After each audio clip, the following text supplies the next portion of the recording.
তো আজকের ভিডিওতে আমি তোমাদের দেখাবো কিভাবে ইনস্টাগ্রাম প্রোফাইল লক করব। তার জন্য আমাদের সরাসরি চলে যেতে হবে ইনস্টাগ্রাম অ্যাপে। তারপর এখান থেকে আপনারা নিচে দেখতে পাচ্ছেন প্রোফাইল আইকন, এই প্রোফাইল আইকনে ট্যাপ করব। তারপর আপনারা উপরের দিকে দেখতে পাচ্ছেন থ্রি ডট আইকন, এই থ্রি ডট আইকনে ট্যাপ করব। তারপর আপনারা স্ক্রল করে নিচের দিকে আসবেন। আসার পর এখান থেকে দেখতে পাচ্ছেন অ্যাকাউন্ট প্রাইভেসি, এখানে ট্যাপ করবেন। করার পর আপনারা দেখতে পাচ্ছেন এখান থেকে প্রাইভেট অ্যাকাউন্ট, আপনারা এই অপশনে সিলেক্ট করে দেবেন। তারপর এখান থেকে দেখতে পাচ্ছেন এখানে আপনাদের পারমিশন চাচ্ছে সুইচ টু প্রাইভেট। আপনারা আপনাদের অ্যাকাউন্টটা কি প্রাইভেট করতে চান? আমি অবশ্যই করতে চাই, এই জন্য সুইচ টু প্রাইভেট অপশনে ট্যাপ করব। আপনারা যদি দেখতে পারেন আপনাদের অ্যাকাউন্টটা এইরকম শো করছে এবং প্রাইভেট হচ্ছে না, তাহলে বুঝে নেবেন আপনাদের অ্যাকাউন্টটা বিজনেস অ্যাকাউন্ট করা আছে। তার জন্য আমাদের কি করতে হবে, এই ওকে অপশনে ট্যাপ করতে হবে। তারপর এখান থেকে ব্যাগে আসতে হবে।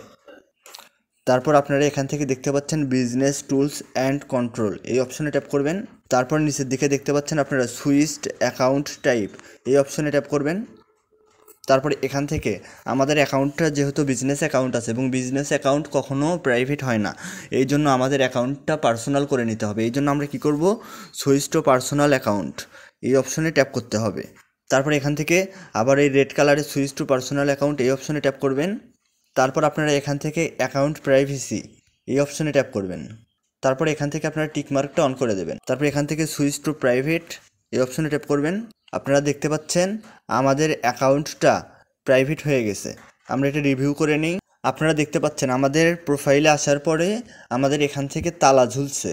এর কারণ একটাই, কারণ আমাদের অ্যাকাউন্টটা শুধুমাত্র যারা আমাদের ফলোয়ার্স আছে তারা আমাদের অ্যাকাউন্টটা ভিজিট করতে পারবে, দেখতে পারবে। তাছাড়া অন্য যারা আছে আমাদের অ্যাকাউন্টটা তাদের সামনে শো করবেন। আর একটা কথা না বললেই নয়, সেটা হচ্ছে আপনাদের অ্যাকাউন্টটা মাস্ট বি অরিজিনাল ইনস্টাগ্রাম যে অ্যাপটা আছে সেটাতে লগ ইন থাকতে হবে, কেননা লাইটের সব ফেসিলিটি থাকে না, লাইট থেকে আপনারা এই সেটিংসগুলো করতে পারবেন না।